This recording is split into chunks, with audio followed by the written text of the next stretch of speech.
ng National Police Commission ang kailangan upang maggamit na ng mga pulis ang bago nilang uniforme na magsisilbing General Office Attire.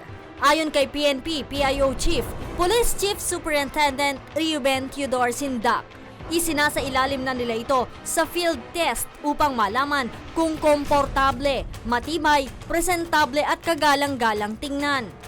Ang National Police Commission through its chairman, the Honorable Secretary of the DILG Mar Rojas, will act on it and hopefully approve it.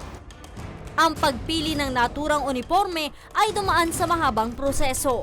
Nagsagawa sila ng 2 catwalk, konsultasyon at tumanggap din ng mga rekomendasyon ukol dito. Ito ang isa sa pinakamalawak na partisipasyon, no, na widely participated selection process para hopefully ito yung uniforme na hindi lang magiging functional, magiging durable, but also isang uniforme na maipagmamalaki natin at ikararangal ng ating kapulisan as well as ng ating mamamayan.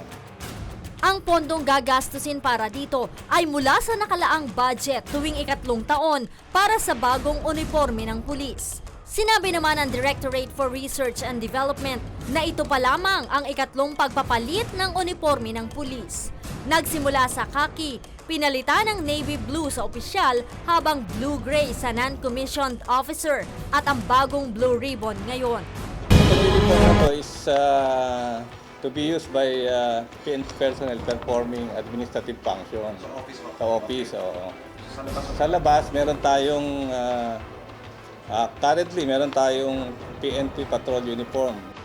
Base sa obserbasyon ng mga pulis, ang dating uniforme na tumagal ng 18 taon ay mas mabigat at hindi komportable kumpara sa proposed uniform na magaan dahil 100% polyester. I-solve nyo yung problema nyo sa inyong respective na lugar, yung anong pinakamalalaking problema nyo. Ayusin nyo yan bago ako ang umayos niyan. Ito ang hamon ni PNP Chief Director General Alan Purisima sa lahat ng mga pulis mula sa matataas hanggang sa mabababang posisyon. Ito ay matapos na ipag-utos ni Pangulong Benigno Aquino na tutukan ng Philippine National Police ang mga krimeng nangyayari sa bansa. Ayon kay PNP PIO Chief, Police Chief Superintendent Reuben Theodore Sindak,